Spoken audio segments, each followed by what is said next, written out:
Okay, so we're diving deep today into something that's been making a lot of waves, Web3 money and crypto payments. And I know you, our listener, you're probably hearing a lot about this and trying to figure out what's the real deal here. Absolutely. It's a space that's constantly evolving. Yeah, and we want to cut through the noise, right? So in this deep dive, we're zeroing in on a few key areas. What are the security threats you absolutely need to be aware of? How private are these transactions really? What are the best ways to stay safe, whether you're just dipping your toe in or you're running a business? On the big question, how is all of this going to be regulated? What's the future landscape looking like? Exactly. And to get a really well-rounded view, we've pulled in some pretty diverse perspectives. Yeah, we've got reports from Homeland Security. Yeah. They're focused on the risks, right? We've got analysis from the European Central Bank. They're looking at digital currency trends. We've got some academic research that dives into how people are actually using cryptocurrencies. And to bring in the industry perspective, we've got some insights from the Crypto Council for Innovation. So it's a blend of viewpoints that should give us a pretty solid understanding of what's really going on. Okay, let's start unpacking this. One thing that comes across loud and clear from all these sources is that there's a lot of excitement around Web3 money, a lot of potential upside. Right. The idea of making transactions more transparent, speeding up how payments work. Even offering financial access to people who've been left out of traditional systems. We saw examples of this potential in how the U.S. government delivered aid in Venezuela, for instance. Yeah, and the support that was channeled to Ukraine through digital assets. There are definitely some compelling benefits there. But, and this is where it gets really interesting, every single one of our sources emphasizes the significant security risks that come with all of this. So it's this kind of, this duality, right? Huge potential, but also huge threats if you're not careful. Okay, so let's dive into those security risks. What are the big red flags that our listeners need to be watching out for? Well, I think a foundational issue that's highlighted across the board is what we can call, technological vulnerabilities. Meaning Inadequate security around the very basics of how we access our Web3 money, our passwords, private keys, seed phrases, that kind of thing. So if I lose my password for a regular online account, usually I can reset it. Is it the same with these crypto things? Not necessarily. Think of your seed phrase, for example, as the master key to your entire crypto wallet. Oh, okay. And if you lose it or if someone steals it, you're locked out. No recovery possible. Oh, wow. That's a scary thought. So yeah, these are the digital linchpins, and they need to be Fort Knox level secure, or you're incredibly vulnerable. Okay, so we've got the potential for tech weaknesses, but then on top of that, we've got a whole world of scams and fraud, right? Unfortunately, yes. It's a pretty concerning landscape out there. There's a whole playbook of tactics designed to, basically take your money. Like what are some of the common ones? Well, you've got your classic pump and dump schemes where they hype up a certain asset to inflate the price, then the organizers cash out, and everyone else is left holding something that's worthless. I've heard of that. Then there are straight up fraudulent websites, fake cryptocurrencies designed to look legit. Rug pulls. They're another nasty one. Rug pulls. Yeah. The project team builds up excitement, gets people to invest, then they vanish. Poof. All the money's gone. Wow, that's awful. Yeah. And even, unfortunately, romance scams are leveraging crypto now. Oh, no. Preying on people's emotions, getting them to send crypto. That's really sad. And then you've got the classic giveaways that are too good to be true, Ponzi schemes disguised in crypto terminology, even celebrity endorsements that aren't what they seem. So it's really a minefield out there. It can be, yeah.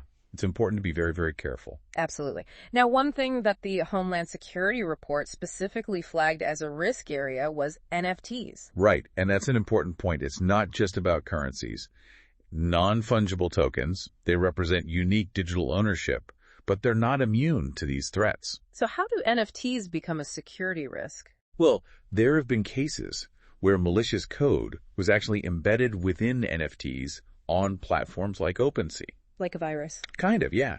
If a user interacts with one of these compromised NFTs, it can give the attacker access to their whole crypto wallet. And then they can drain it. Exactly. Yeah. And then beyond those technical exploits, the NFT market is so speculative, it creates a lot of opportunity for scams. People getting tricked into buying things that are worthless, basically. Yeah, or that don't deliver on what was promised. And those rapid price swings we see, even with prominent NFTs, that just creates an environment that's ripe for manipulation and fraud. So it's not just about securing your own access. The assets themselves can be the weapon. Now, what about the underlying blockchains? Those are supposed to be super secure, right?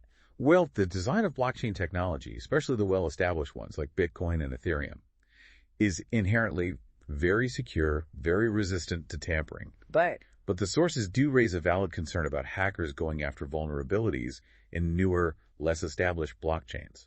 Okay, so the tried and true ones are probably okay, but the newer ones might not be as secure yet. Yeah, and the Homeland Security report specifically mentions potential risks for records stored on these blockchains. Not just currency, but other types of information. Right, things like property titles, even medical data.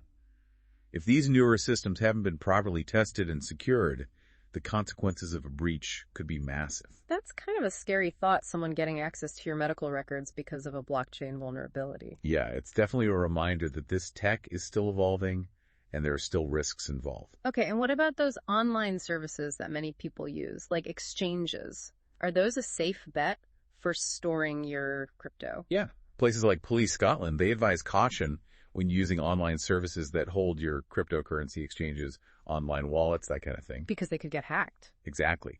They've been targets for some pretty sophisticated security breaches in the past. So the bottom line is, you shouldn't treat them like a completely secure, long-term storage solution. Not like a traditional bank. Right. If you use them, you absolutely have to enable the strongest security measures available. Yeah. Two-factor authentication is the bare minimum. Okay, so two-factor is essential. Now, the Equifax data breach is brought up in the context of KYC, Know Your Customer requirements. Can you explain that connection? Sure. The Equifax breach, remember, a massive amount of personal information was exposed. It's a perfect example of the risks involved when you have huge amounts of sensitive data all in one place. Makes it a prime target. Exactly. And as KYC regulations become more widespread in the crypto space, requiring users to provide identification, it means exchanges and other service providers are holding more and more personal information. So they become bigger targets for hackers. Exactly. And the BitDegree source also points out that storing all that personal data creates its own security risks. Right. So even though KYC is meant to prevent illegal activities, it also creates these honeypots of valuable data. And those need incredibly strong protection, which, as Equifax showed us, isn't always there. Okay, so we've covered the security threats. Let's talk about privacy, another big topic in the crypto world. It's often presented as a core feature of cryptocurrencies, but the reality seems a bit more nuanced. Right. The Homeland Security report talks about this idea of pseudo-anonymity in online transactions. Right. So your real-world identity isn't directly tied to your crypto wallet address like it is with a bank account. Okay. But all those transactions are recorded on a public ledger, the blockchain. So it's not truly anonymous. Exactly. And this is where weak KYC practices really come into play. If exchanges aren't properly verifying identities, it creates a big loophole for illegal activities. Money laundering, terrorist financing, that kind of thing. Exactly. And the CipherTrace report found that a third of the top crypto exchanges have weak KYC procedures. That's a lot. It is. And the BitDegree source talk about the challenges exchanges face in implementing really robust KYC. It's expensive. Users want quick and easy registration. Right, so there's a tension there between security and user experience. So we're in this situation where we want anonymous transactions, but regulations are pushing for more identification, which creates new vulnerabilities. It's a real balancing act. It is. Now, what about those tools some people use to increase their privacy, cryptocurrency mixers and tumblers? These are specifically designed to make it hard to trace crypto transactions. They mix your crypto with other users' crypto, so it's tough to see where the funds came from or where they're going. So good for privacy, but potentially also good for hiding illegal activities. Unfortunately, yes. That's the double-edged sword. Okay, so we have the transparency of the blockchain versus these tools that obscure transactions. Are there any tech solutions on the horizon that could offer better privacy without enabling crime? There are some promising things being developed. The Crypto Council for Innovation talks about privacy-preserving technologies. Like what? Things like zero-knowledge rollups, where you can verify transactions without revealing the details. Oh, interesting. And configurable privacy blockchains, where users have more control over the visibility of their transactions. So you could potentially have both verification and privacy. Exactly. It's still early days, but those are some potential solutions. Now, the European Central Bank did a study on what level of privacy users actually want in digital payments. What did they find? They found that most users preferred a medium privacy option. Meaning? Their bank or payment provider would hold their data and monitor transactions for fraud prevention, but the details of their purchases wouldn't be collected or shared for things like targeted advertising. So a balance between security and privacy. Exactly. People want to feel secure, but they also don't want to feel like they're constantly being watched. Makes sense. Okay, so given all these security risks and privacy considerations, what are the absolute must-know best practices for individuals getting into crypto? The sources are very clear on this. First and foremost, never invest money you can't afford to lose. The crypto market is volatile. You could lose everything. That's rule number one. Absolutely. Second, always enable two-factor authentication on every platform that offers it. That adds a crucial layer of security. Okay, so basic security hygiene. What else? Safeguarding your passwords, private keys, and seed phrases offline is essential. Don't store them digitally where they could be compromised. So like a written copy in a safe place? Exactly. Or a dedicated hardware wallet for even more security. And make sure you control your own private key. If someone else has it, they control your assets. Okay, so control is key. Absolutely. Store your funds in secure wallets. Be very careful about verifying website links before you interact with them. Only use trusted platforms. So a lot of personal responsibility involved? Absolutely. Be wary of unsolicited offers, promises of guaranteed returns. Those are huge red flags. Mm-hmm. And always verify the identity of anyone claiming to represent a financial institution or a crypto service. Don't take anyone's word for it. Right. Double check everything. Use official channels. Be skeptical. That's the best way to protect yourself. Great advice. Now, what about businesses that want to integrate Web3 money or accept crypto payments? What should they be thinking about? The principles are similar, but it needs to be more formalized. First, comprehensive anti-money laundering and counter-financing of terrorism programs are essential. So KYC, transaction monitoring, all of that. Exactly. They need to treat these assets with the same level of security and governance as their traditional financial holdings. Okay, so security is paramount. Absolutely. And employee training is crucial. Everyone needs to be aware of the risks and the best practices. So no weak links in the chain. Right. And businesses also need to think carefully about whether crypto really fits their business model and customer base. It's not the right solution for everyone. So do your research. Yeah, and educate your customers about both the benefits and the risks of crypto payments. Transparency is key. Okay, so it's not just about adding a payment gateway. It's a whole mindset shift. Now let's talk about the regulatory landscape. It feels like we're still in the early stages of figuring out how to govern all of this. Absolutely. The Homeland Security Report points out that in the U.S., crypto exchanges and trading are legal, but the sector is inadequately monitored or regulated. So there are regulations, but they're not comprehensive enough. Exactly. U.S.-based exchanges fall under the Bank Secrecy Act. They have to register with FinCEN, implement AML and CFT programs, all that. But the Treasury doesn't have direct jurisdiction over exchanges that aren't registered in the U.S. or those that choose not to comply. So there are gaps in oversight. Yes, and the IRS wants more access to crypto transaction data for tax purposes.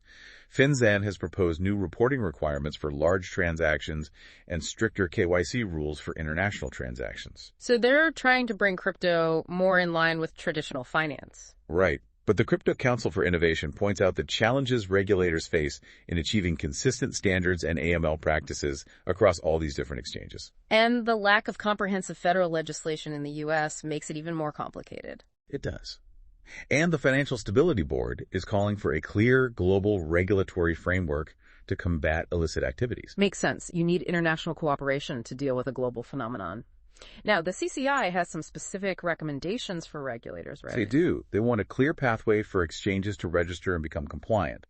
They also argue that regulations should be tailored to the specific risks of digital assets, not just copied from traditional finance. So don't stifle innovation. Exactly. Yeah.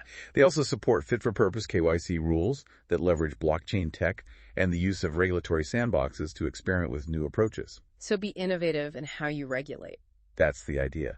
Now, there's also a lot of debate around reporting requirements for transactions involving self-hosted wallets. Yeah, those are wallets that individuals control directly, right? Yes.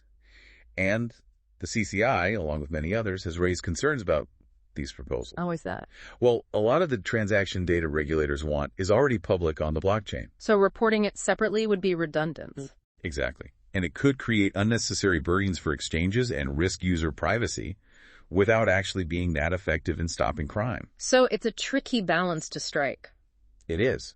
Regulators are trying to find the sweet spot between security, innovation, and privacy. Not an easy task.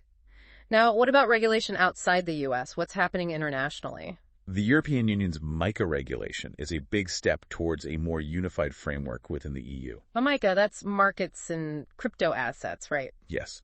And it includes provisions for studying DeFi and NFTs, which shows they're looking to develop more specific regulations for those areas. So more targeted regulation is on the horizon. It seems that way, yes. Yeah. Different countries are taking different approaches, but the trend is definitely towards more regulation. So to sum it all up, Web3 money and crypto payments have a lot of potential, but they also come with some serious challenges. You have to be aware of the risks and be proactive about security and risk management. And the regulatory landscape is still very much in development. It's constantly evolving, so staying informed is crucial. This has been a really fascinating look at a complex topic. Digital money might seem straightforward, but it opens up a whole world of new considerations. It really does. So here's a final thought for our listeners. How do you think the balance between security, privacy, and regulation will ultimately play out in this space? And what role will individual responsibility play? These are big questions, and they're worth thinking about as you navigate this new financial frontier. Thanks for joining us on The Deep Dive.